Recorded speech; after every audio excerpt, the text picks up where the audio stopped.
Victoria știa încă din copilărie că este o prințesă. Așa o numea mereu tatăl ei. Pe mama a pierdut-o de vreme, la 4 ani, și aproape că nu și-o mai amintea. Toată dragostea și grija pe care le-ar fi oferit soției, tatăl le oferea acum doar ei, micuței sale prințese. Fata creștea fără să știe ce înseamnă refuzul. Călătoriile în străinătate deveniseră o obișnuință. La școală, la orele de geografie, când profesoara le vorbea elevilor despre piramidele egiptene, despre mormântul impunător Taj Mahal din India și despre canalele pitorești din Veneția, Victoria ridica mereu mâna și spunea: „Eu am fost acolo și am văzut toate acestea cu ochii mei.” Pentru tatăl ei, era ceva obișnuit să meargă cu fiica sa la sfârșit de săptămână la Oceanul Indian sau să o ducă să ia micul dejun undeva în Paris. Victoria se obișnuise cu avioanele, cu zborurile constante și cu schimbarea fusurilor orare. În orice țară străină se simțea ca acasă, iar la doar 10 ani vorbea fluent engleza, franceza, spaniola și puțin chineză. Tatăl angaja cei mai scumpi profesori particulari pentru ea, de cele mai multe ori vorbitori nativi, dar cea mai bună școală era totuși practica conversațională. În niciun manual, în niciun curs nu era posibil să înveți atât de mult cât, de exemplu, puteai înțelege plimbându-te pe străzile Barcelonei, New Yorkului sau Shanghaiului. Victoria a avut multe bone și guvernante, dar, desigur, ele nu puteau să o înlocuiască pe mama ei, așa că tatăl se simțea vinovat și o răsfăța mereu cu cadouri scumpe. „Tu nu te vei căsători niciodată și nu vei aduce o mamă vitregărea în casă, nu-i așa?” îl întreba Victoria cu inima tremurândă, iar tatăl îi promitea solemn că nu se va căsători niciodată, că nu are de ce să se îngrijoreze. Totuși, nu a reușit să-și țină promisiunile. Când Victoria a împlinit 15 ani, tatăl a întâlnit o femeie. La început, întâlnirile erau doar plăcute, fără obligații, care începeau în cafenele sau restaurante, continuau la teatru sau cinema și se încheiau în câte un hotel. Dar treptat, el a început să se simtă tot mai atras de noua sa cunoscută. Îi plăcea foarte mult Irina pentru feminitatea, calmul și autosuficiența ei. Nu semăna deloc cu toate acele isterice care îl vânau și pe care el nu le putea suporta. Irina era o adevărată femeie, cu literă mare. O femeie în toate sensurile cuvântului. Și-i plăcea tocmai el, Anton, nu banii lui. Nici el nu și-a dat seama cum s-a îndrăgostit până peste cap, ca un băiat. I se părea uimitor că au atât de multe în comun. Irina își pierduse și ea soțul cu câțiva ani în urmă și își creștea singură fiica. În plus, fiicele lor erau de aceeași vârstă. Gândindu-se la perspectivele căsătoriei, bărbatul s-a gândit că Victoria se va bucura de apariția unei surori care ar putea deveni o prietenă apropiată. Totuși, discuția cu fiica sa s-a dovedit a fi dificilă. La început, tatăl a decis să o prezinte pe Victoria Irinei și abia apoi să o pregătească treptat pentru gândul că se va căsători în curând. Dar fata a perceput apariția unei femei străine la prânzul de familie ca pe o amenințare. În timpul mesei, s-a comportat groaznic, de parcă ar fi uitat toate bunele maniere. A fost nepoliticoasă, a vorbit urât și, în general, s-a comportat într-un mod foarte neplăcut. În această atmosferă de neprietenoșenie și tensiune nervoasă, tatăl nu a găsit niciun moment potrivit pentru a-i spune Victoriei despre planurile sale de căsătorie. Era greu să alegi un moment mai nepotrivit. Spre cinstea Irinei, ea nu a ridicat nici măcar o sprânceană, nu a dat de înțeles că comportamentul fetiței nepoliticoase o deranjează sau o supără. Dar tatăl era furios și se străduia cu greu să nu o certe pe Victoria chiar în fața oaspetelui. Când a dus-o pe Irina acasă și s-a întors, s-a îndreptat imediat spre camera fiicei sale. „Victoria, ce a fost asta?” a spus el cu un ton înghețat. Fata s-a făcut mică de frică. Dacă tatăl o numea Victoria și nu Victoria, Victoria sau Vicca, înseamnă că era cu adevărat foarte supărat. „Ce spectacol ai făcut astăzi?” a continuat tatăl, străduindu-se să o privească cu un os furios. „Pur și simplu nu te recunosc. Parcă mi-ar fi fost înlocuită fiica, înlocuind-o cu o nepoliticoasă. Îți dai seama ce a gândit despre tine oaspetele nostru?” Victoria l-a privit supărat și ofuscat pe tatăl ei din spatele sprâncenelor încruntate. „De ce ar trebui să mă preocupe asta?” „Să creadă ce vrea.” a răbufnit ea, încercând din răsputeri să-și păstreze calmul. „Dar pe mine mă îngrijorează,” a replicat tatăl. „Astăzi a trebuit să mă fac de rușine din cauza ta, să simt rușine din vina ta. Pentru prima dată de când te-ai născut. Niciodată nu mi-ai provocat griji. Dar tu niciodată nu ai adus în casa noastră vreo femeie străină, a strigat Victoria cu lacrimi în ochi. Tatăl a închis ochii pentru o clipă, încercând să-și adune gândurile și să găsească cuvintele potrivite. Irina nu este o femeie străină, a spus el în cele din urmă, înghițind. A devenit o persoană foarte apropiată pentru mine, apropiată și necesară. Victoria a început să-i tremure genele și buzele. Mai apropiată decât mama? Tatăl a respirat adânc. Înțelege, mama nu mai este de mult cu noi. Da, a fost minunată. Unică în felul ei, și eu am iubit-o foarte mult, dar ea nu mai este. Nu mai este, dar noi suntem aici. Viața continuă. Victoria. Trebuie să învățăm să primim toate darurile pe care ni le oferă soarta. Este darul tău, Irina? A întrebat fiica neîncrezătoare. Tatăl a zâmbit conciliant și a pus mâna pe umăr. Este minunată. Sunt sigur că veți găsi un limbaj comun când vă veți cunoaște mai bine. Dar este neapărat necesar? Să ne cunoaștem? A întrebat Victoria, strângându-se. Tatăl a dat din cap cu bâlâândețe. Îmi pare rău, dar da, draga mea. Plănuiesc să-i fac o propunere. Victoria a răsuflat de indignare și revoltă. Dar tu ai promis. Mi-ai promis că niciodată. Tatăl a suspinat adânc și greu. Ești deja o fetiță mare. Trebuie să înțelegi. Este greu pentru o persoană să fie singură. Dar tu nu ești singur. Ai pe mine. A intervenit ea cu căldură. Tatăl a dat din cap, privind-o pe Victoria cu un zâmbet trist. Este altceva, draga mea. Ochii Victoriei s-au umplut de lacrimi.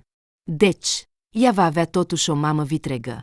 Așa cum nu și-a dorit, așa cum s-a temut. Și acum tatăl a mai adăugat și asta. Apropo, Irina are o fiică, are 15 ani, la fel ca tine. După nuntă, desigur, va locui și ea cu noi. Victoria a închis ochii și a fugit din cameră. Era o veste prea importantă și serioasă pentru a fi procesată atât de repede. Avea nevoie de timp să se gândească. Privind cum fiica sa fuge, tatăl a suspinat. Ce să faci? Bineînțeles că nu își imagina așa conversația cu Victoria, dar cel mai rău a trecut. Cel mai important, i-a spus, acum rămâne doar să accepte și să se împace. Își dorea din tot sufletul să creadă că inima Victoriei se va îmbâlânzi în curând și că va schimba furia pe milă.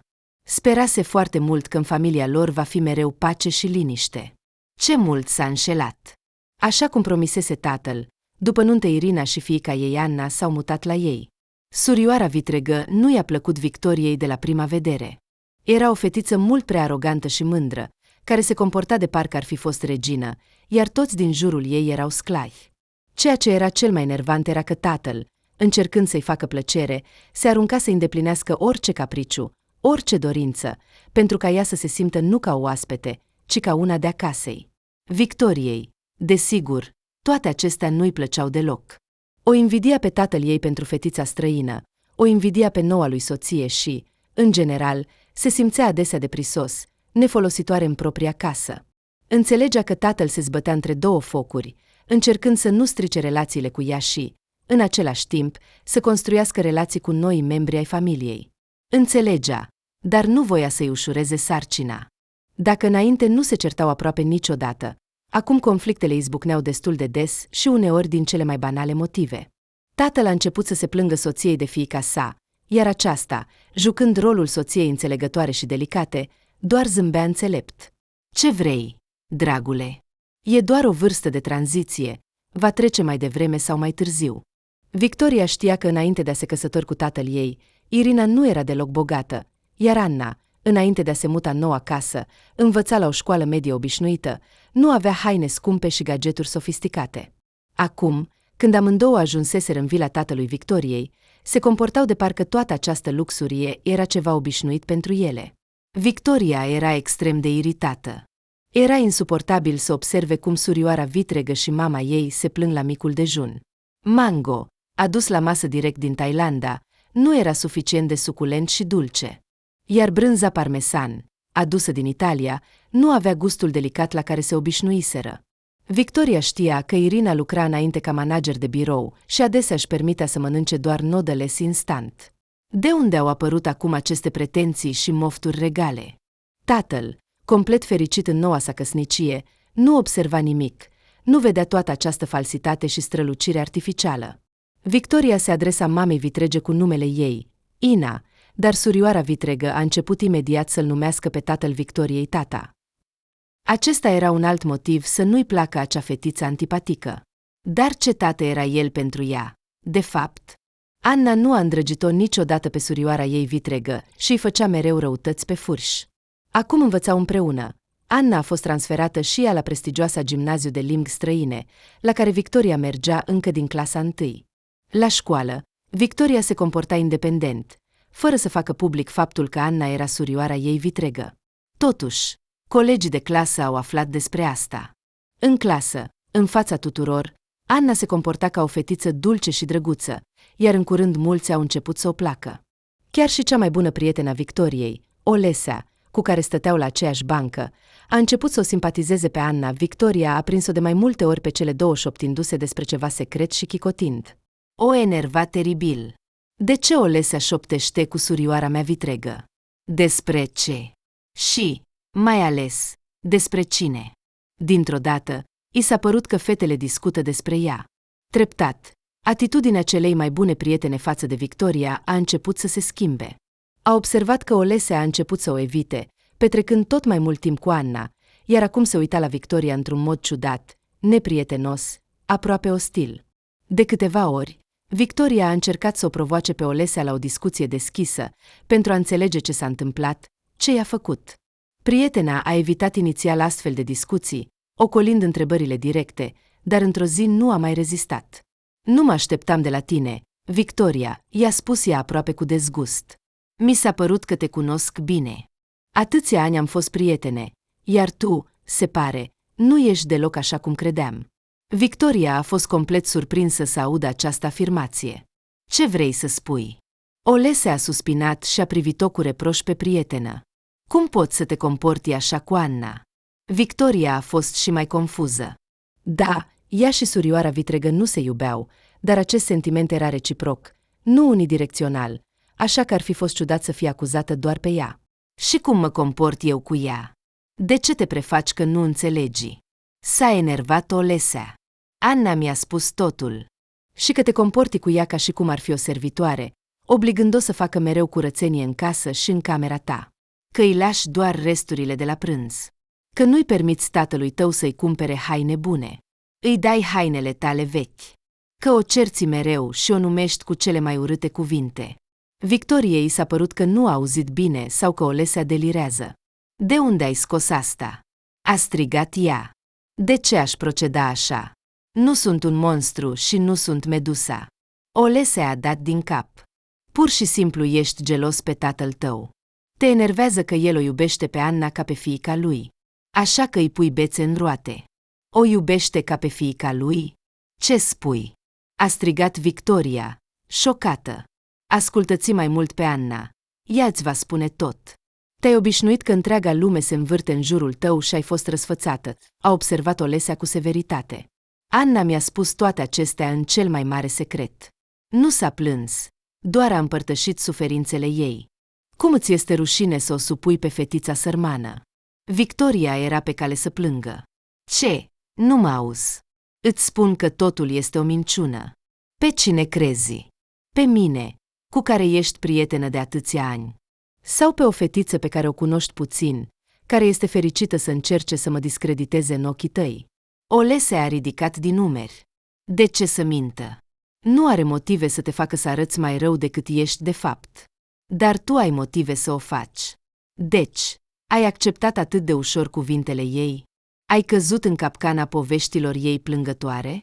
A spus Victoria cu amărăciune. Olesea nu a răspuns nimic, doar și-a luat rucsacul și a plecat, fără să se despartă și fără să se întoarcă. Iar a doua zi, la școală, cea mai bună, mai bine zis, deja fostă cea mai bună prietenă s-a mutat la banca Annei cu toate lucrurile ei, lăsând-o pe Victoria să se uite confuză. Așa de ușor Olesea a șters anii de prietenie strânsă, schimbându-i pe aceștia cu o fetiță mincinoasă și invidioasă. Dar aceasta era doar începutul. Treptat, toate acele zvonuri absurde pe care Anna le răspândea despre Victoria au început să ajungă și la ceilalți colegi de clasă.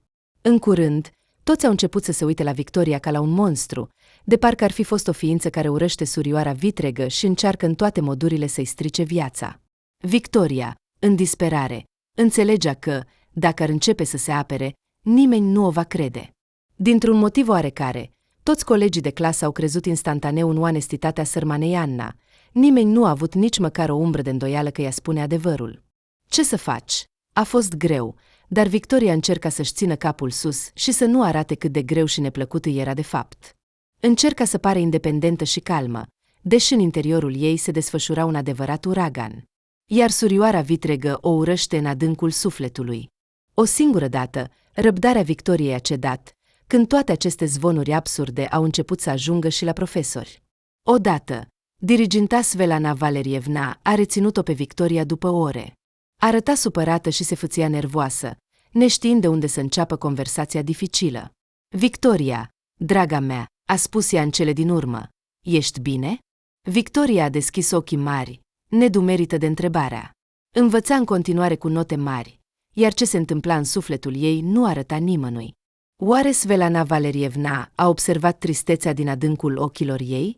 Da, totul este bine, a răspuns ea cu precauție. De ce întrebi? Mă îngrijorează sora ta, a spus profesoara cu un suspin. Victoria a fost pe punctul de a murmura, dar eu ce-am de-a face cu asta? Dar s-a abținut. Astăzi din nou nu a pregătit tema pentru acasă, a spus Svelana Valerievna.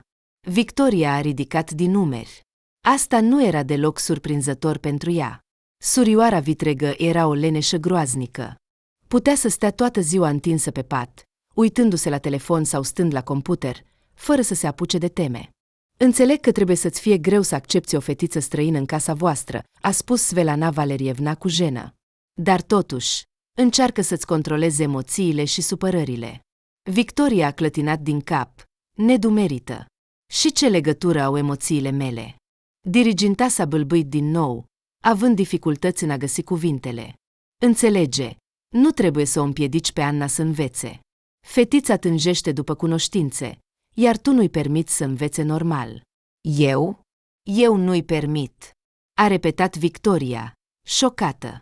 De unde ați scos asta? Svelana Valerievna a întors privirea. Anna mi-a împărtășit în secret. Nu-ți face griji, nu voi spune nimănui, dar trebuie să vorbesc cu tine. Pot înțelege sentimentele tale, dar ceea ce faci este inacceptabil. Ea a strâns sprâncenele și a dat din cap. Ce? Ce fac eu?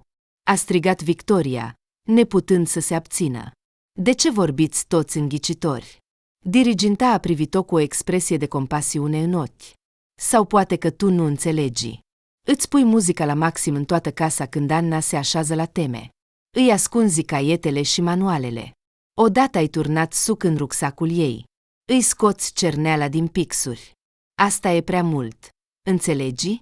Nu poți să te porți așa cu fetița sărmană. Ea se străduiește atât de mult. Vrea să învețe.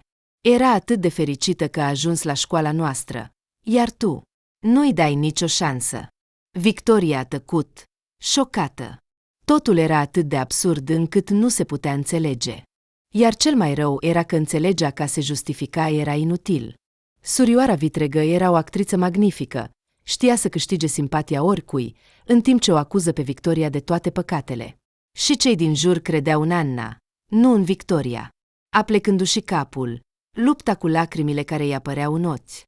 Nu te învinovățesc, a spus cu bâlâândețe diriginta. Trebuie să fie greu să accepți o persoană complet nouă în viața ta, să trăiești sub același acoperiș cu ea. Dar metodele tale, Victoria, sunt pur și simplu inacceptabile. Promite-mi că îți vei schimba comportamentul și îți vei revizui atitudinea față de soră. Promit, a murmurat Victoria, dorind să scape. Svelana Valerievna a zâmbit cu ușurare, de parcă o piatră grea s-ar fi ridicat de pe umerii ei. Iată, ești o fetiță bună. Deci, voi considera că ne-am înțeles. Victoria era atât de disperată din cauza tuturor acestor intrigi și calomnii la adresa ei, încât, într-un moment de disperare, a îndrăznit să se adreseze tatălui. Tată, nu pot să mă transfer în altă școală. Sprâncenele tatălui s-au ridicat surprinse. De ce, Victoria? A întrebat el. Nu-mi place acolo, a răspuns ea vag. Victoria știa că a spune adevărul tatălui era inutil, oricum nu o va crede, la fel cum nu o crede nimeni la școală, nici colegii, nici profesorii. Toți păreau să fi conspirat să fie de partea surorii ei vitrege. Tatăl a dat din cap negativ.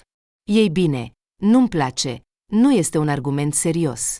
Dacă ai avea cu adevărat un motiv respectabil, atunci, adică, liniștea propriului copil pentru tine nu este un motiv suficient de serios, a strigat Victoria. Tatăl a atins-o cu bâlâândețe pe obraz. Victoria!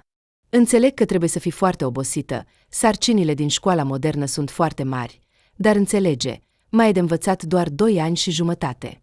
Urmează clasele a 10-a și a 11-a, examenul de bacalaureat și apoi admiterea la facultate. Gimnaziul tău este cel mai bun din orașul nostru și unul dintre cele mai bune din țară. Dacă te transferi acum undeva, înseamnă că îți ștergi cu mâinile tale viitorul. Înțelegi? Victoria a suspinat greu. Nu putea să-i spună adevărul tatălui, iar ceea ce îi spunea el era corect, nu avea nimic de obiectat. Ei bine? El i-a răscolit părul cu o glumă. Lăsăm totul așa cum este. Victoria a dat din cap cu o tristețe resemnată. Lăsăm. Iată, e bine, s-a bucurat tatăl. Totuși, Victoria nu putea lăsa totul așa cum era înainte. Noaptea, s-a furișat în camera surorii ei vitrege. Aceasta, ca de obicei, zăcea pe pat cu tableta și căștile. Ochii ei erau închiși. Anna se bucura de muzică, fără să bănuiască despre nori care se adunau deasupra ei. Apropiindu-se de patul ei, Victoria a smuls fără milă căștile de pe urechile ei. Surprinsă, surioara a deschis ochii și s-a uitat la vizitatoarea neinvitată. Ai înnebunit? A șoptit Anna, întinzându-se după căști, dar Victoria le-a ascuns repede în spate. Ascultă, tu, capră! A spus Victoria clar și distinct, ca și cum ar fi vrut să întipărească fiecare cuvânt în minte. Dacă continui să vorbești cu limba ta urâtă despre mine și să răspândești zvonuri mincinoase la școală, voi începe să mă comport diferit cu tine. Până acum te-am tolerat în tăcere. Și tu ai confundat răbdarea mea cu slăbiciune. Ai decis că poți să mă manipulezi? Se uita în ochii surorii vitrege cu o furie greu de ascuns și își rostea cuvintele printre dinții strânși. Îngrijorată și confuză, Anna a tăcut, neînțelegând imediat cum să reacționeze la acest atac. Ei bine, răbdarea mea s-a terminat, a spus Victoria. Acum voi începe să acționez. Tot ce ai spus despre mine se va întoarce împotriva ta. Ce ai mințit acolo? Că, chipurile, te oblig să faci curățenie, să porți haine vechi și să mănânci resturi? Bine, totul acesta se va transforma în curând în realitate. Crede-mă. Chiar voi începe să rup și să distrug caietele și manualele tale. Voi da muzica la maximum când tu înveți lecțiile.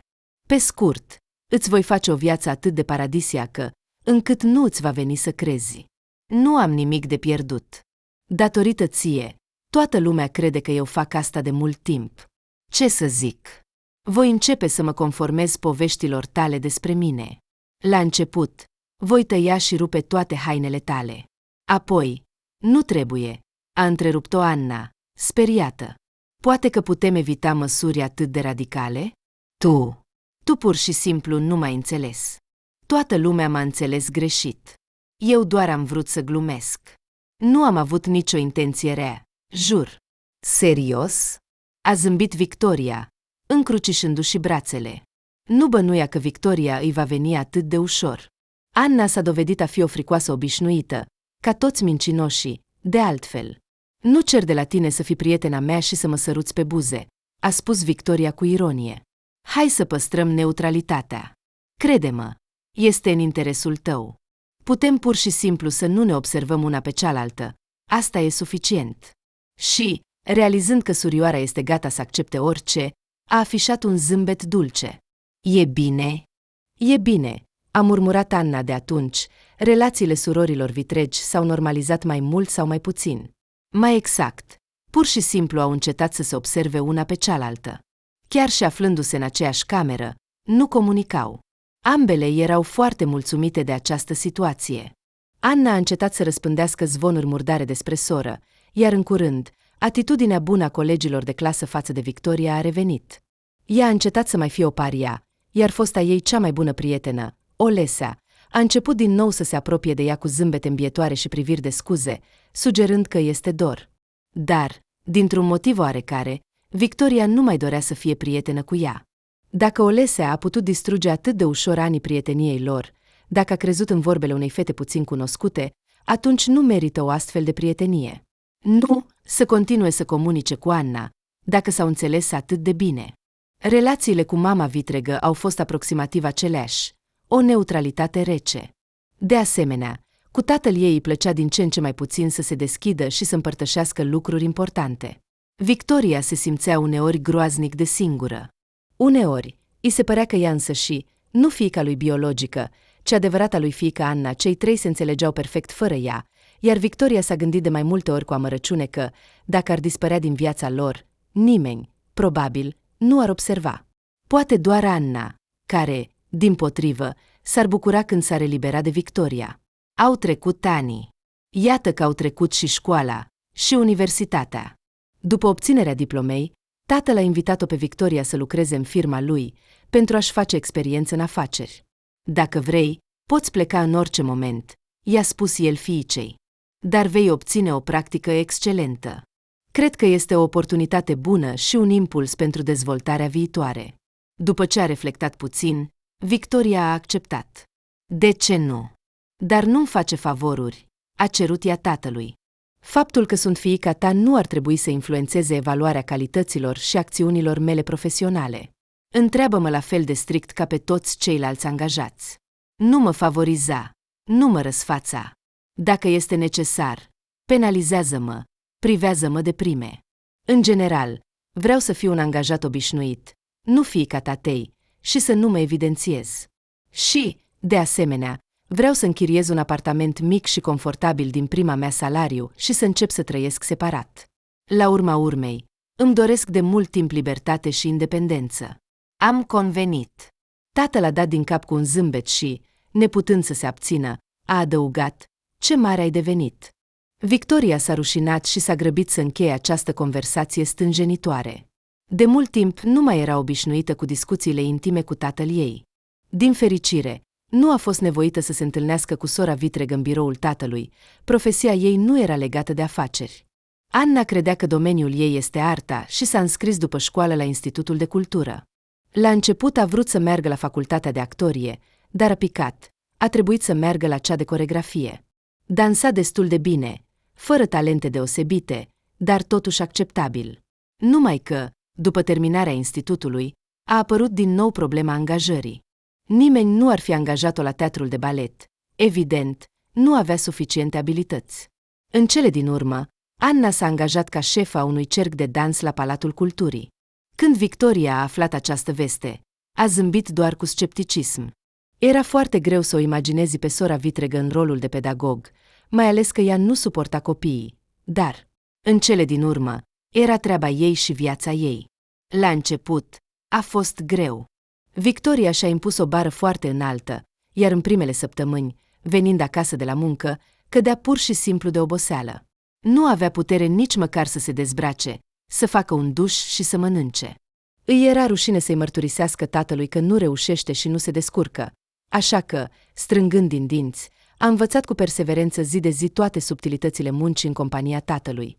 Dacă era necesar, rămânea până târziu, până când în clădire nu mai rămânea nimeni, în afară de ea și de paznic.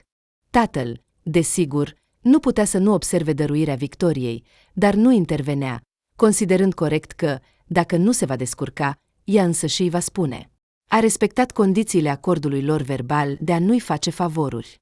Și treptat, Victoria s-a adaptat, s-a integrat în ritmul de lucru, a înțeles ce și cum și a început să facă față mult mai ușor îndatoririlor sale. Acum reușea să termine treburile până la sfârșitul zilei de lucru și nu mai stătea până târziu în birou. A avut timp liber, seri, weekenduri și, în sfârșit, a avut bani. Nu aci bani pe care tatăl ei i-a dat-o din copilărie pentru cheltuieli, ci proprii, câștigați cinstit prin munca ei. Victoria nu se mai sătura de independența ei. După a doua salariu, a reușit să închirieze un apartament separat, mic, dar confortabil, într-o clădire nouă. În primele zile, întorcându-se acasă de la muncă, nici nu-i venea să creadă că trăiește singură, ca un adult. Victoria a avut impresia mult timp că este doar un joc și că în curând va trebui să se întoarcă în casa tatălui ei. Apoi, când s-a obișnuit puțin cu acest gând, a început cu entuziasm să mobileze apartamentul încă semigol. Victoria a cumpărat tot felul de farfurii, ceainice, lămpii, cuverturi noi, seturi de lenjerie de pat, perdele, fețe de masă și în curând locuința ei era de nerecunoscut. Păcat că, conform regulilor de închiriere, era interzis să aibă animale de companie în apartament. Ce plăcut ar fi fost să te întorci acasă, unde te așteaptă cineva, un cățel sau o pisicuță, dar a trebuit să amâne visul de a avea un animal de companie până când își va cumpăra propriul apartament. Tatăl, de altfel, i-a propus imediat să-i dea bani pentru locuința ei. Totul este mai bine decât să te plimbi prin apartamente închiriate. Dar Victoria a refuzat. Dorea să câștige singură, fără ajutorul părinților. Cât despre sora vitregă, ea, dimpotrivă, a folosit din plin relațiile și finanțele tatălui adoptiv, fără intare cerându-i bani pentru orice, pentru apartament, pentru mașină, pentru haine. Salariul șefei cercului nu îi permitea să trăiască pe picior mare, așa cum era obișnuită Anna, voia să trăiască cu același stil ca înainte, așa că se adresa tatălui pentru cele mai mici motive, iar acesta, cu ajutorul soției, desigur, ceda dorințelor fiicei vitrege, îndeplinind toate capriciile ei. Victoria, desigur, știa despre asta, dar nici măcar nu se gândea să fie invidioasă sau geloasă. Nu voia să trăiască așa cum trăiește sora ei vitregă, să depindă constant de cineva. Cel mai bine era să obții totul cu mintea și forțele proprii. Deși mulți credeau că Victoria este ajutată în continuare de tatăl ei. Nimeni nu voia să creadă că fata își câștigă singură existența. Dar ei nu-i păsa de părerea altora. Cel mai important era cum se simțea ea însăși. Și Victoria înțelegea că este cu adevărat o fată grozavă. Prima ei vacanță a decis să o petreacă la mare. A fost prima călătorie din viața ei, pentru care Victoria a muncit singură. Și, deși nu erau Maldive și nici măcar Spania, ci doar Turcia, cât de fericită era. În avion, locul ei s-a dovedit a fi lângă un bărbat tânăr și simpatic, care părea să aibă cel mult 28-30 de ani. La început, Victoria s-a simțit stânjenită de o astfel de companie, dar băiatul s-a dovedit a fi drăguț și politicos. Când a apărut în pasaj cu rucsacul ei, el i-a oferit cu amabilitate să schimbe locurile, astfel încât să poată sta lângă fereastră. Dar Victoria a refuzat timid. Deodată s-a gândit că, dacă va trebui să meargă la toaletă în timpul zborului, va trebui să-și deranjeze vecinul, va fi stânjenitor. Vecinul s-a prezentat ca Dima. Doar Dima, fără Dima și pe tu, a declarat el cu un zâmbet drăguț. Victoria a fost nevoită să-și spună numele, iar el a răspuns foarte plăcut, cu un zâmbet atât de sincer și bun, de parcă visa toată viața la această întâlnire, ceea ce a făcut-o pe fată să se înroșească. Victoria nu avea aproape deloc experiență în relațiile cu sexul opus. Adică, înainte, desigur, a avut ocazia să comunice cu băieții la școală sau la muncă, dar era o comunicare pur profesională. Uneori, cineva dintre ei încerca să o invite la o întâlnire, dar Victoria refuza de fiecare dată cu câte un pretext plauibil. Îi era plictisitor. Mult mai interesant părea să petreacă seara acasă cu o carte interesantă sau vizionând un nou episod din serialul ei preferat. Sau poate că pur și simplu bărbații pe care îi întâlnea erau de aceia care nu-i făceau inima să bată mai repede. Dar, privind la noul ei cunoscut, Victoria înțelegea că cu ea se întâmplă ceva ciudat. Fără îndoială, Dima era un tânăr foarte atrăgător, înalt, bine făcut, cu umeri largi, cu brațe frumoase și musculoase care ieșeau din mânecile cămășii. Și arăta foarte bine. Părul său ondulat și închis la culoare, ochii gri cu gene lungi și dese, nasul drept, un zâmbet frumos. Victoria s-a uitat atât de mult încât nu a realizat imediat că și Dima se uita la ea și s-a înroșit de rușine și stânjeneală. El a observat că ea se uita la el ca o proastă. Ce rușine! Totuși, Dima nu a arătat nicio reacție. A continuat să vorbească cu fata ca și cum nimic nu s-ar fi întâmplat, iar în curând ea a uitat de stânjeneala ei. Te duci în vacanță? A întrebat el. Prima dată în Turcia. Nu prima. A clătinat din cap Victoria. Dar am fost acolo cu mult timp în urmă, când eram o fetiță mică, cu tatăl meu, așa că, desigur, nu mai amintesc nimic. Dacă vrei, voi fi ghidul tău personal în Istanbul. Cu un zâmbet jucăuș a propus noul cunoscut, iar Victoria a realizat cu uimire și bucurie că el flirtează cu ea. A simțit că este neobișnuit, nou și foarte emoționant, așa că în stomac a început să-i zboare fluturi.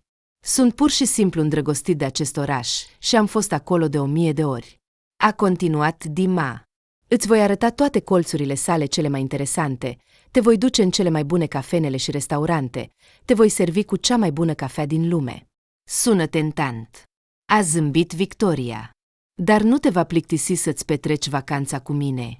Nu cu tine, ci cu tine. Ne-am înțeles. A corectat el cu un zâmbet. Nu mă plictisesc, desigur. Din contră, tu îmi vei înveseli singurătatea. Dar de ce zbori singur, nu cu familia sau prietenii? A întrebat cu prudență Victoria, încercând să afle delicat dacă noul ei cunoscut este căsătorit. Nu am familie, a răspuns el fără gris. Fata, de asemenea, trebuia să meargă împreună cu un prieten mai mare, cu care eram prieteni încă din școală. Dar el a căzut brusc cu o intoxicație alimentară, a trebuit să renunțe la bilet și am rămas singur. Victoria s-a bucurat în gând de acest lucru, că noul ei cunoscut este singur și liber. Totuși, s-a certat imediat pe sine pentru asta, de unde a luat ideea că este interesant ca fată. El ar fi putut oferi serviciile sale ca însoțitor pur și simplu din plictiseală. Dar uneori ea simțea privirile lui Dima asupra ei, care spuneau contrariul, că el nu vorbește cu ea doar pentru că este plictisitor și nu-i pasă cu cine vorbește. În ochii lui strălucea un interes neascuns și chiar admirație. Și în ce hotel te-ai cazat? A întrebat ea. Dima a numit hotelul, iar Victoria a rămas uimită de coincidența atât de plăcută. Ei bine, eu sunt și eu acolo. Este soartă, nu altceva, a spus Dima și s-a uitat atât de profund în ochii ei, încât ea s-a înroșit. Noul cunoscut i-a organizat cu adevărat o excursie de neuitat în Istanbul. În prima seară după sosire, el a dus-o să cină într-unul dintre cele mai scumpe și prestigioase restaurante cu vedere la golful Cornului de Aur. Restaurantul era situat în aer liber, la o înălțime imensă, și de acolo se putea vedea Bosforul seara. În restaurant cânta muzică live, care se amesteca cu țipetele pescărușilor, iar aerul era plin de mirosuri apetisante de mâncare și mare. Nu te uita la prețuri, a avertizat-o imediat Dima, observând cum ea se uită cu precauție în meniul. Te-am invitat, așa că eu plătesc pentru cină. Auzi asta. Victoria s-a tensionat și mai mult. Dar ce, dacă acum își va imagina că îi datorează ceva? Căci, cum le place bărbaților să spună, cine o cină pe fată, acela o și dansează.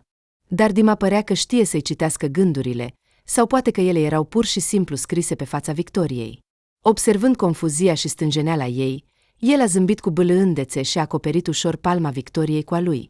Nu te îngrijora, a spus el bâlâând, este doar o cină, iar eu nu sunt un porc. Nu-mi vei datora nimic. Și Victoria, în sfârșit, s-a relaxat, încredințându-se complet lui. Dima s-a comportat toată seara absolut ca un gentleman. El a avut grijă de Victoria, i-a umplut paharul cu șampanie, a invitat-o să danseze, dar nu a încercat să o îmbrățișeze sau să o sărute, nu a spus niciun compliment vulgar. Cu alte cuvinte, în compania lui te puteai simți complet în siguranță. Când taxiul i-a dus înapoi la hotel, Dima a însoțit-o cu eleganță până la cameră, dar din nou nu a insistat să vină la ea noaptea, ci pur și simplu a sărutat-o pe mână cu politețe și i-a urat noapte bună. Mâine dimineață te invit la un adevărat mic dejun turcesc, a spus el zâmbind. Victoria a zâmbit involuntar înapoi. Dar ce? Mic dejunurile turcești sunt speciale? A întrebat ea. El a zâmbit jucăuș. Asta vei descoperi.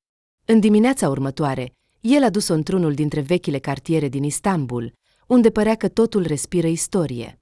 Victoria a fost extrem de surprinsă când Dima a dus-o într-o mică cafenea, care nu părea deloc atrăgătoare, mai degrabă ca o cantină, în comparație cu restaurantul de ieri. Mesele erau acoperite nu cu fețe de masă, ci cu folie de plastic. Îți înțeleg surpriza, a zâmbit Dima, dar nu te grăbi să tragi concluzii. Încearcă mai întâi. Apoi, chelnerul a început să le aducă la masă feluri de mâncare, unul după altul. Victoria abia reușea să clipească din cauza șocului. Mai întâi, pe masă a apărut o tigaie de cupru cu ouă prăjite, apoi felii de castraveți și roșii proaspete.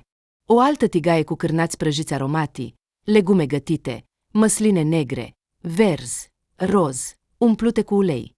Mai multe tipuri de brânză, atât tare, cât și brânză de vaci. Diferite tipuri de gemuri, inclusiv de trandafir și gutui, și miere, unt, ocoșuleți cu pâine caldă, mai degrabă cu covrigi, acoperite cu susan, și, în final, ceai. La apariția fiecărui nou fel de mâncare, sprâncenele Victoriei se ridicau tot mai sus de uimire. Observând reacția ei, Dima a râs. Da, cu un mic dejun turcesc poți hrăni un elefant întreg. Sincer, în timp ce Victoria se uita la toate aceste bunătăți, apetitul ei a crescut considerabil, așa că s-a aruncat cu plăcere asupra mâncării. A fost divin, a declarat ea, în sfârșit, așezându-se pe spătarul scaunului. Dar, se pare că nu voi putea înghiți nimic timp de 10 ani. Evaluând gluma ei, Dima a zâmbit mulțumit. Nimic, nimic. Acum vom merge la plimbare. Totul se va așeza. Tânărul s-a dovedit a fi un ghid excelent. El i-a arătat practic toate monumentele istorice din Istanbul, a dus-o atât în partea europeană, cât și în cea asiatică a orașului. Au vizitat cele mai bune plaje ale Mării Marmara și Mării Negre. Iar după câteva zile, Dima a organizat chiar o excursie pe insulele Prinților, situate la câțiva zeci de kilometri de Istanbul. Au înotat în mare, au mers cu bicicletele închiriate și au avut un picnic pe una dintre coline pitorești. Victoria nu a fost niciodată atât de fericită.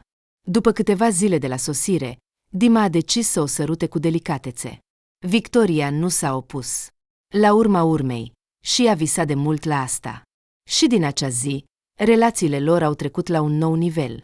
Au devenit relații nu doar de prieteni care se distrează împreună, ci relații de cuplu îndrăgostit, băiat și fată. Victoria a fost copăleșită de un uragan de sentimente și emoții necunoscute până atunci. A fost atât de bine, cât și înfricoșător, ca pe montagne rus. O lua respirația de entuziasm și groază. Se străduia să alunge gândurile trădătoare despre ce se va întâmpla cu ei mai departe. Deocamdată, se distrau minunat împreună. Amândoi erau evident îndrăgostiți sau cel puțin atrași unul de celălalt. Dar vacanța se va termina în curând. Vor veni zilele dure. Vor trebui să se întoarcă acasă.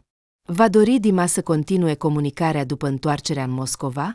Gândurile acestea o speriau foarte mult, dar nu îndrăznea să-l întrebe direct pe Dima, se temea că el o va considera prea insistentă. Cele 2 săptămâni de vacanță au trecut ca o clipă. Și iată că a venit vremea să-și facă bagajele. Dima urma să plece cu 2 zile mai târziu, iar Victoria se simțea deja tristă, pregătindu-se pentru faptul că el nu-i va lua la revedere nici numărul de telefon, nici adresa. De ce ar avea nevoie de ea? A avut o vreme minunată cu ea în Istanbul, s-a distrat pe cinste, iar capitala l-așteaptă cu o altă viață, alte afaceri și griji. Ea nu se încadrează în cercul lui obișnuit. Victoria se convingea că romanele de vacanță sunt bune tocmai pentru că au petrecut timp împreună și s-au despărțit, uitându-se unul de celălalt. Dar problema era că ea nu dorea să uite. Era rușinos să recunoască asta nu doar lui Dima, ci chiar și ei însăși. Dar, se pare, s-a îndrăgostit până peste cap. Pentru prima dată în viața ei, cu intensitate și sinceritate. Din puterea sentimentului ei, voia să strige, dar nu și-a arătat nimic. Dimineața în ziua plecării, din păcate, a fost gri, mohorâtă și înorată. Ploua cu o ploaie măruntă neplăcută, iar starea de spirit era pe măsură, la fel de mohorâtă. Victoria își aduna iritat lucrurile și se pregătea moral pentru despărțirea iminentă. Dima dispăruse undeva de dimineață, iar taxiul ei urma să vină în curând. Nu cumva el o evită intenționat? Se teme că ea va începe să plângă, să-i mărturisească dragostea și să-l implore pentru o nouă întâlnire deja în Moscova. Victoria și-a șters mândru nasul.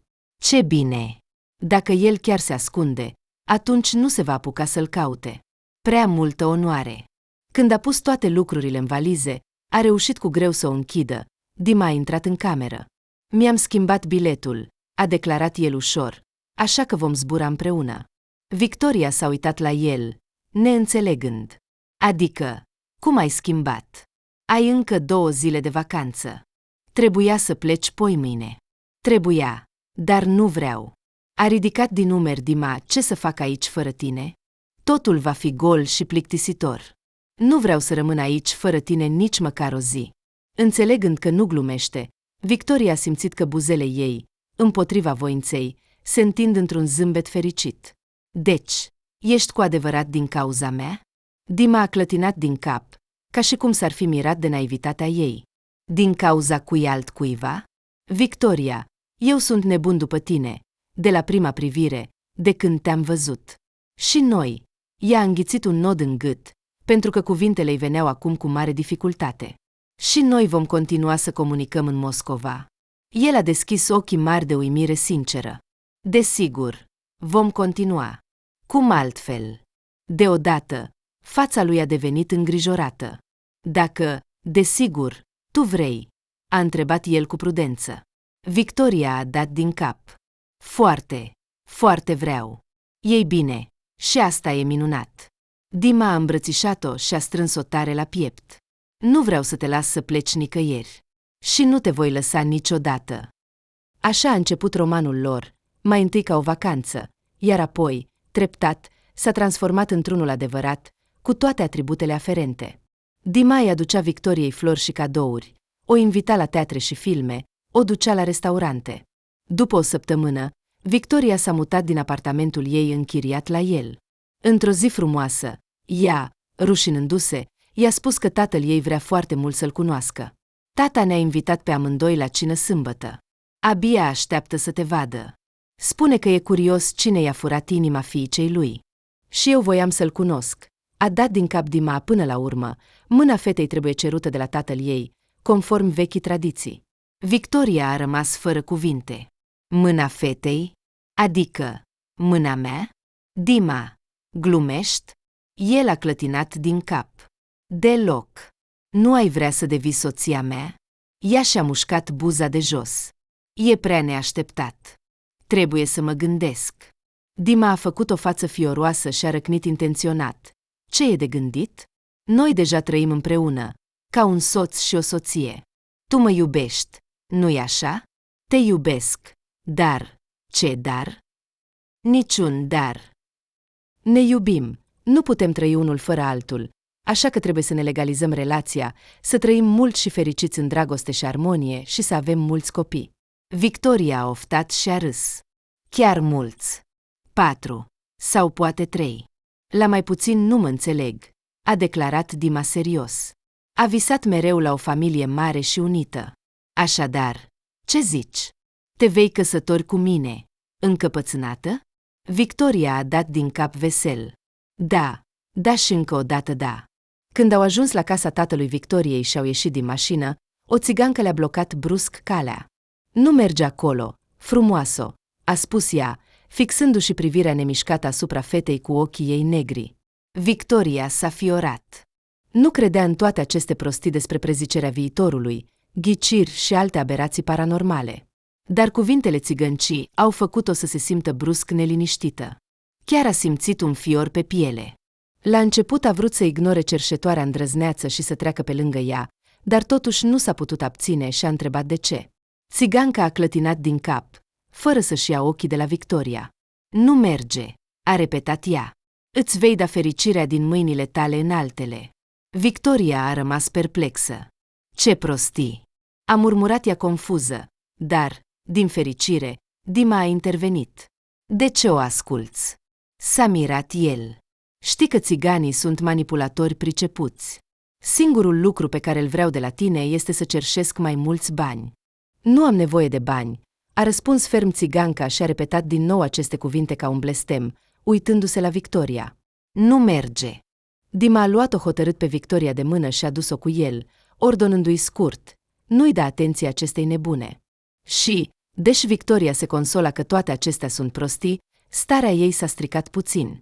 Totuși, în timpul cinei de familie, Victoria s-a distrat din nou și s-a relaxat, uitând complet de țiganca ciudată. Totul a decurs minunat, pur și simplu splendid. Aleasa ei a plăcut nu doar tatălui, ci chiar și mamei vitrege și surorii vitrege. Dima a cerut solemn și oficial mâna Victoriei de la tatăl ei, iar tatăl a lăcrimat puțin, dându-și consimțământul și binecuvântarea. Surioara a cântat ca o privighetoare, făcând glume și ironii, iar Victoria nu o recunoștea deloc. Ai o soră foarte drăguță, a șoptit Dima miresei la ureche. Mi-ai spus că relația voastră nu este foarte bună. Mi-am imaginat un monstru, iar ea este de fapt foarte plăcută. Victoria nu l-a contrazis, deși ea era surprinsă să vadă o astfel de schimbare. Când a venit timpul să se despartă, iar Victoria și Dima s-au pregătit să plece, Anna a ieșit și ea din spatele mesei. Cred că și eu trebuie să plec, a spus ea. Băieți, nu mă duceți acasă? Eu sunt fără mașină astăzi? Da, desigur, cu plăcere, a dat din cap Dima, iar Victoria doar a ridicat din umeri, neavând motive să-i refuze surorii, mai ales că le era pe drum. Pe tot parcursul drumului, Anna a continuat să vorbească ca o pasăre și s-a comportat ca o adevărată drăguță. Victoria, a spus ea la despărțire, poate că ar trebui să îngropăm securea războiului și să începem să comunicăm ca două surori? Uimită de o astfel de propunere, Victoria a eitat pentru o clipă. Da, știu, a spus repede Anna, că în trecut am făcut multe răutăți și ai toate motivele să nu mă iubești. Dar crede-mă, m-am schimbat mult de atunci. Regret multe, dar putem încerca să o luăm de la capăt. Mi-e foarte dor de o persoană apropiată, de o soră, de o prietenă. Hai să încercăm, da? Victoria se simțea ciudat. De parcă cuvintele Annei sunau sincere, din toată inima, dar în sufletul ei se zbăteau pisici. Dar imediat s-a certat pentru neîncrederea ei. Până la urmă, sora ei era cu toată inima. Bine, hai să încercăm, a dat din cap în cele din urmă. Excelent! Anna a aplaudat de bucurie ca o fetiță. Atunci, pentru a întări prietenia noastră, te invit pe tine și pe Dima să veniți săptămâna viitoare la ziua mea de naștere. O voi sărbători la restaurantul Muscate. Vei veni? Mulțumesc pentru invitație. Victoria a dat din cap politicos. Ne vom strădui. Totuși, săptămâna următoare a aflat că o trimit într-o delegație de 2 zile în alt oraș și nu va putea merge la ziua de naștere a surorii. A ieșit prost, s-a plâns Victoria lui Dima, i-a mai invitat atât de sincer. I-am cumpărat deja un cadou, parfumurile ei preferate. Și acum, ce va crede că am inventat această delegație? Se va supăra. Dar dacă îi explici totul, va înțelege. O consola Dima, chiar nu știai că se va întâmpla așa. Deodată, Victoria a avut o idee. Ascultă, a spus ea cu ochii strălucind, ce-ar fi dacă ai merge la ziua de naștere fără mine? De ce așa? S-a mirat Dima. Eu și sora ta abia ne cunoaștem. De ce m-aș duce eu la sărbătoarea ei? Ei bine, ce dacă abia vă cunoașteți? A replicat Victoria.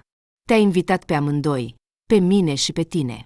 Până la urmă, nu trebuie să stai acolo mult timp. O vei felicita, îi vei da cadoul din partea mea și îi vei transmite scuzele. Cred că dacă vii singur, îi va fi mai ușor să suporte absența mea. Dar, doar pentru puțin timp, a spus Dima cu entare. Îi voi da cadoul și imediat voi pleca. Mulțumesc. Dimo, Victoria s-a ridicat pe vârfuri și l-a sărutat pe buze. Mă ajuți foarte mult. Dacă ar fi putut ști atunci că își distruge viața cu propriile mâini. Delegarea a decurs cu succes. Victoria a rezolvat toate problemele și, mulțumită de sine și de realizările sale, a zburat acasă. Îi era foarte dor de Dima, abia aștepta să-l îmbrățișeze după o despărțire scurtă, care i s-a părut o veșnice. I-a telefonat ieri să afle cum a fost ziua de naștere a surorii. Dar Dima, dintr-un motiv oarecare, nu a răspuns la telefon, iar apoi telefonul lui s-a închis complet. Asta nu era deloc ca el. De obicei era foarte responsabil. Dar Victoria s-a consolat că, probabil, sărbătoarea de ieri s-a prelungit, iar când a ajuns acasă, Dima a fost atât de obosit încât a uitat să-și încarce telefonul și a adormit. Dar acum îl voi certa, se gândea Victoria, urcând în lift, neputând să-și stăpânească zâmbetul. M-a făcut să mă îngrijorez. A deschis cu grijă ușa, imaginându-și cum se va bucura acum iubitul ei. Trebuia să ajungă doar seara, dar a reușit să rezolve problemele de delegație mai devreme. Ce surpriză va fi! Totuși, s-a dovedit că surpriza a fost pentru ea. Victoria a pășit cu grijă în apartament, încercând să nu facă zgomot, pentru a nu-l trezi pe Dima mai devreme și a nu-i strica planul. Pentru o secundă, i s-a părut că în casă miroase a parfumuri străine. Se pare că aceleași parfumuri pe care le adoră sora ei. Dar Victoria nu a bănuit nimic și a deschis cu curaj ușa dormitorului. Dar, deschizând, s-a retras imediat, ca și cum ar fi primit o palmă. În ochi i-a sărit în evidență imaginea logodnicului ei. Dima, întins pe patul lor, iar sora Vitrege, cu capul ei confortabil așezat pe pieptul lui Dima în același timp, atât Dima, cât și Anna erau complet dezbrăcați. Victoria nu-și amintea cum a ieșit din apartament, cum a mers cu liftul și cum a ajuns pe stradă. Pur și simplu alerga înainte, fără să-și dea seama de drum. În fața ochilor îi stătea în continuare această imagine teribilă, Dima și Anna, părul ei lung împrăștiat pe pieptul lui. Cum a putut? Bătea în tâmplele ei. Întrebarea, cum a putut ea? Nu i-a venit în minte, de parcă aștepta subconștient orice trădare și răutate de la sora Vitrege. Dar Dima, nu cumva a căzut în toate aceste trucuri ieftine? Nu cumva este atât de primitiv încât a fost atât de ușor să fie dus în pat în timpul absenței miresei? Dar atunci nu mai are nicio valoare această relație.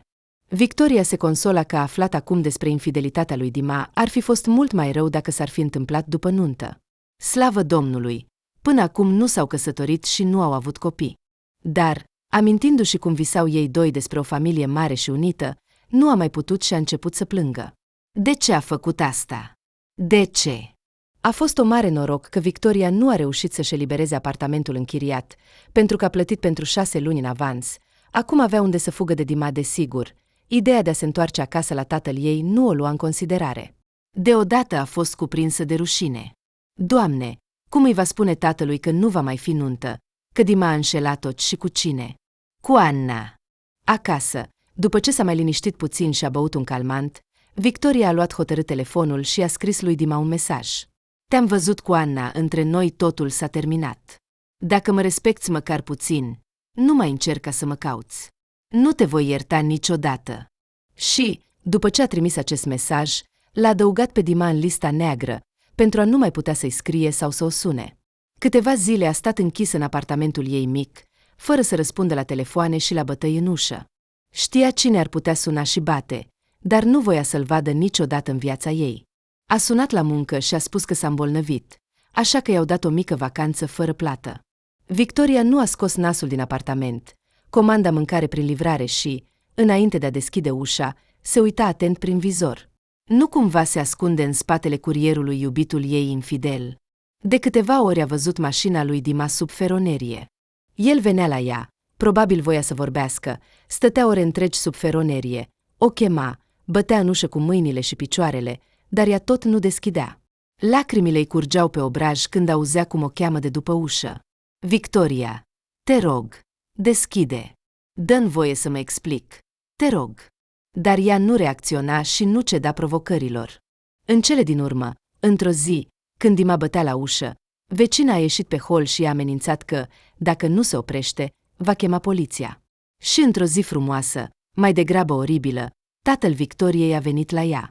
Fiica mea, deschide, sunt eu, i-a scris el un mesaj.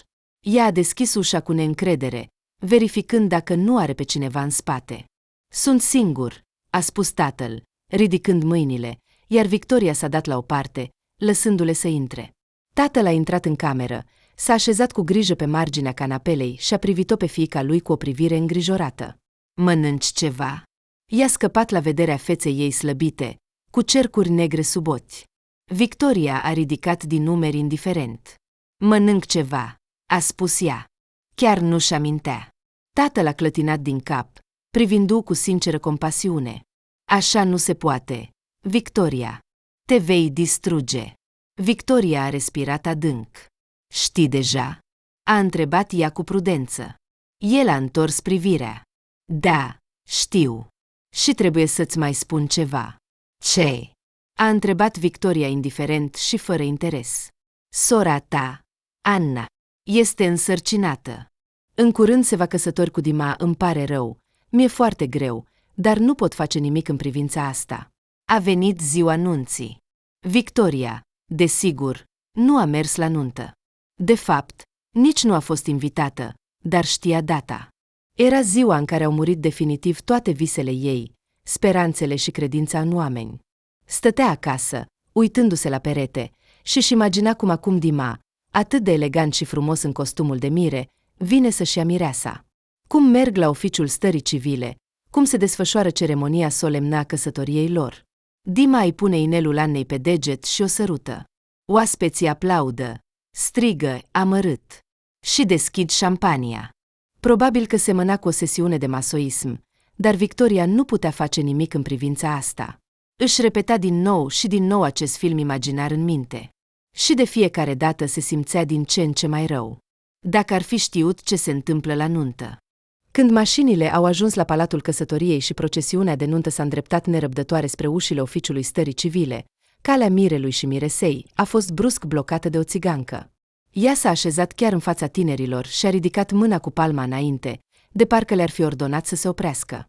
Toți au rămas încremeniți, neștiind ce să facă și cum să se comporte. "Iubitule, hai!" a murmurat Anna, agățându-se de cotul mirelui. Totuși, Dima nu a spus niciun cuvânt. Stătea tăcut și se uita la țigancă cu o privire ciudată, de parcă încerca să-și amintească ceva, dar nu reușea. Între timp, țiganca a făcut un pas înainte, ajungând aproape de mireasă. Aceasta a încercat să se retragă cu dispreț, dar țiganca a întins brusc mâna și a smuls Annei voalul. Mireasa a țipat speriată. Toți oaspeții au rămas încremeniți, neștiind cum să reacționeze. Dintr-un motiv oarecare, nimeni nu s-a gândit să sară în ajutor, să alunge această cerșetoare îndrăzneață. Dar țiganca nu a cerut nimic. Fixându-și privirea asupra feței miresei cu ochii ei negri ca noaptea, a râs sinistru și a rostit 3 cuvinte. "Adevărata mireasă." "Alta." Toți au tresărit. "Ce spui?" a murmurat Anna, dar țiganca, zâmbind, și-a îndreptat privirea spre burta ei. "Nu ești însărcinată," a șoptit ea. "Totul este o minciună. Îndepărtați-o." A început să se agite Anna, agățându-se de cotul mirelui ei. "Duceți-o pe această nebună." Totuși, nimeni nu s-a mișcat din loc, de parcă țiganca i-a hipnotizat. Apoi, toți au așteptat o surpriză. Țiganca s-a întors brusc spre mulțimea de oaspeți și, strălucind cu ochii, a anunțat în fața tuturor: "Nu va fi copil." Ea l-a tras pe mirele surorii în pat prin minciună, a pus somnifer în pahar în timpul zilei de naștere și apoi a chemat un taxi până la casa lui. Toți au tăcut, șocați. Doar mireasa a țipat ascuțit. "Ce spui? De unde ai scos asta?" Iar Dima, deodată, părea că s-a trezit din uitare și a privit țiganca cu o privire înfometată. "Ce ai spus?" a întrebat el repede. "Repetă." Țiganca a zâmbit. "Ești curat în fața adevăratei tale mirese. Cu această mincinoasă nu ai avut nimic. Ai adormit pur și simplu, iar ea te-a dezbrăcat și s-a culcat cu tine. Nu există nicio sarcină.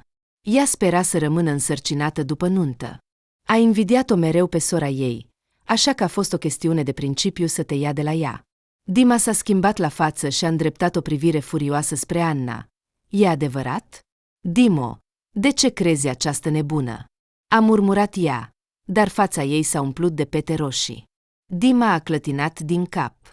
"Ea nu este nebună. Mi-am amintit, când am fost eu și Victoria la cină la tatăl ei. Această femeie ne-a blocat calea și ne-a avertizat să nu mergem acolo. A spus Victoriei că își va da fericirea din mâinile ei în altele. Atunci doar am râs de această profeție și nu am crezut. Și totuși, așa s-a întâmplat. A izbucnit un zgomot inimaginabil. Toți au început să vorbească, să discute și să se certe simultan, încercând să proceseze informațiile primite. Tatăl Victoriei a pășit spre fiica sa vitregă și a privit-o furios în ochi. "Anna, este adevărat ceea ce a spus această femeie. Nu îndrăzni să-mi minți, oricum voi afla." Privirile lor au început să se agite frenetic. "De ce te iei de fetița nefericită?" a strigat mama ei. "Nu vezi că este deja speriată?" Dar bărbatul a clătinat din cap și a avertizat. "Nu te amesteca, Irina. Am pus o întrebare fiicei tale." Țiganca, ascultând conversația, a dat din cap. Ea și-a ajutat fiica. A fost ideea ei cu somniferul. Nu voia să piardă un mire atât de dorit. Totul este clar.